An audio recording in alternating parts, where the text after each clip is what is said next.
আসসালামু আলাইকুম। ওয়ালাইকুম আসসালাম রহমতুল্লাহ। কি অবস্থা, ভালো আছেন? আলহামদুলিল্লাহ। হ্যাঁ, আলহামদুলিল্লাহ ভালো আছি। তো এই একজন একজন করে একটু পরিচয় দিয়েন আপনাদের।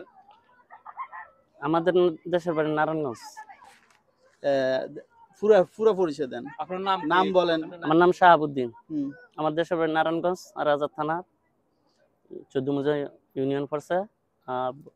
এতটুকু আর কি। কুয়েতে কত বছর হয়েছে আসছেন?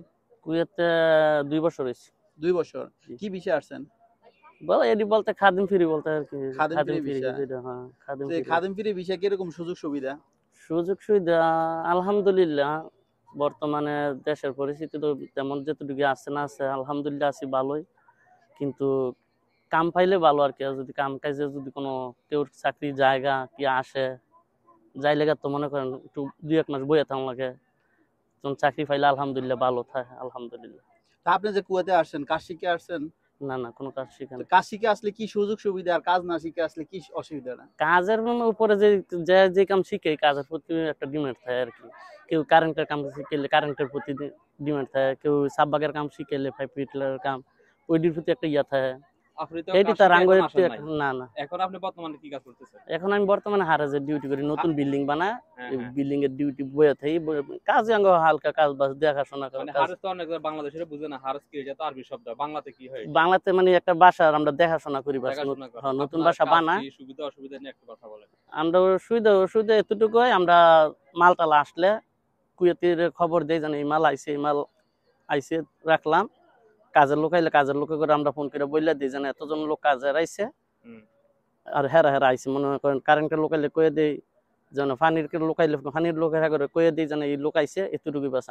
এটা ডিউটি কোনো ভাগ আছে মানে 12 ঘন্টা 8 না ঘন্টা? না না, আমরা এনে 24 ঘন্টা এখানেই থাকি।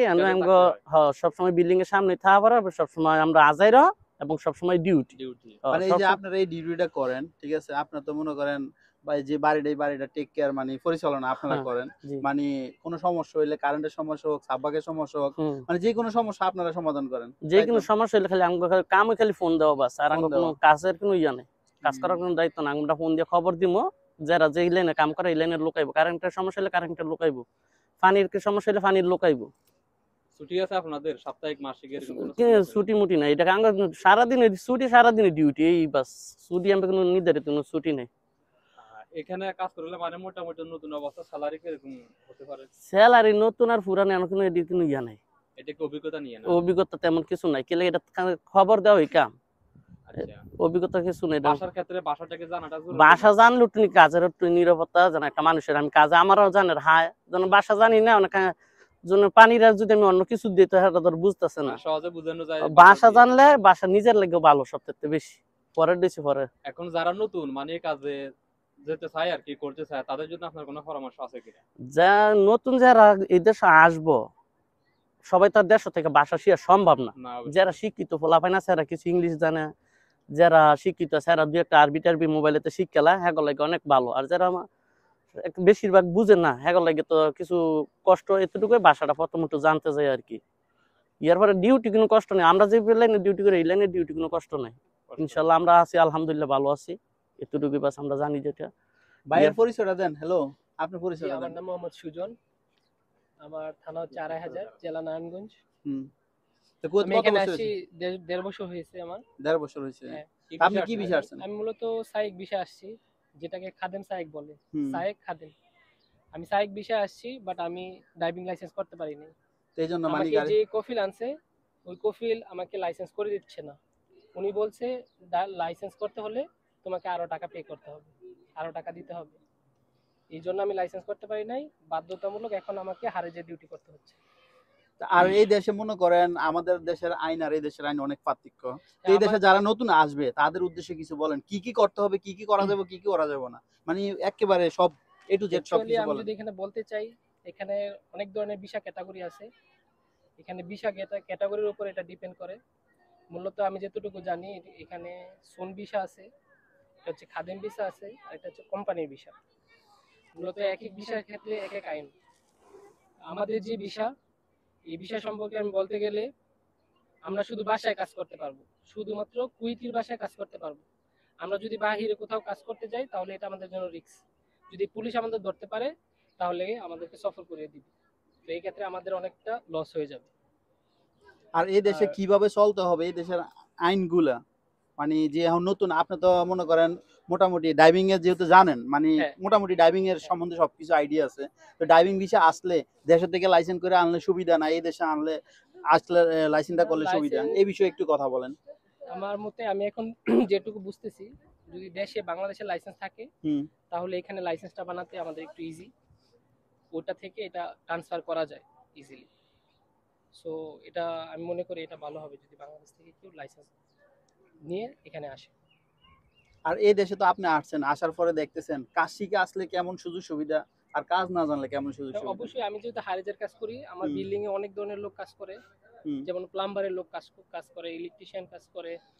যারা হচ্ছে কাজ শিখে আছে তারা অবশ্যই ভালো স্যালারি পায়, আর যারা কাজ না পারে অনেক, এই যে আমার কিছুদিন আগে আমার একটা আত্মীয়, উনি আসছে প্রায় 3 মাস কোনো কাজ পাচ্ছে না, উনি আসছে খাদেম বিষয়। খাদেম বিষয় হচ্ছে উনি শুধু বাসা বাড়িতেই কাজ করতে পারবে, তো উনি কাজও জানে না, সো এই জন্য উনি কাজও পাচ্ছে না। যদি কাজ জানতো তাহলে অবশ্যই কোনো না কোনো কাজে লাগতে পারতো আর ভালো স্যালারিও পাইতো। তো দেশে যারা মানে কুয়েতে আসতে চায় দেশের উদ্দেশ্যে, তাদের উদ্দেশ্যে কিছু বলবেন? যারা কুয়েতে আসতে চায়, আমি মনে করি আলহামদুলিল্লাহ কুয়েত ভালো, মানে আমরা যেখানে যে পজিশনে আছি এখানে মোটামুটি ভালো, বাট আইন কানুনটা অনেক কঠিন, মানে সবকিছু করা যায় না। আর যারা কোম্পানির বিষয়ে আসে আমি মনে করি ওদের একটু বিবেচনা করে আসা উচিত, কারণ তাদের বেতন বা স্যালারি খুবই কম, সো এই ক্ষেত্রে বিবেচনা করে আসা উচিত। আর সবচেয়ে এই 2025 সালে মানে কিছু বিষয় বন্ধ আছে, এটা জানেন আপনি? এর কিছু শোনা গেছে, আচ্ছা আপনি জানেন ইয়ার বাসা বাড়ির বিষয়টি কিছু, মানে আগে তো যে কোনো কুয়েতে তুলতে পারতো, মানে সবাই তুলতে পারতো না, যারা বাসা নির্দিষ্ট বাসা আছে হেরা তুলতে পারবো আর কি। অনেক কিছু এই বিষয়টা কিছু বর্তমানে কিছু হিস্টরি বলতে চাই। আচ্ছা বলেন।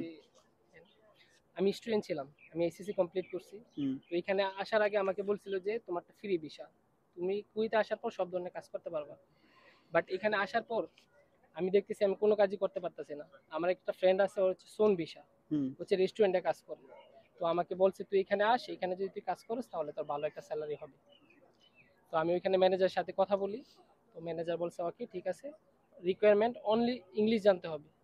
সো আমি ইংলিশও জানি, সব কিছু জানি, বাট আমার ভিসার কারণে আমি ওই কাজটা করতে পারিনি, খাদেমের কারণে। আপনি যে ফ্রি ভিসা বলে আসছে, আসলে ফ্রি বলতে কি কোনো বিষয় হয় আছে? না কুয়েতে ফ্রি বলতে কোনো ভিসা হয় না, এগুলো শুধু একটা প্রতারণা, এটা দালালদের বড় একটা প্রতারণা।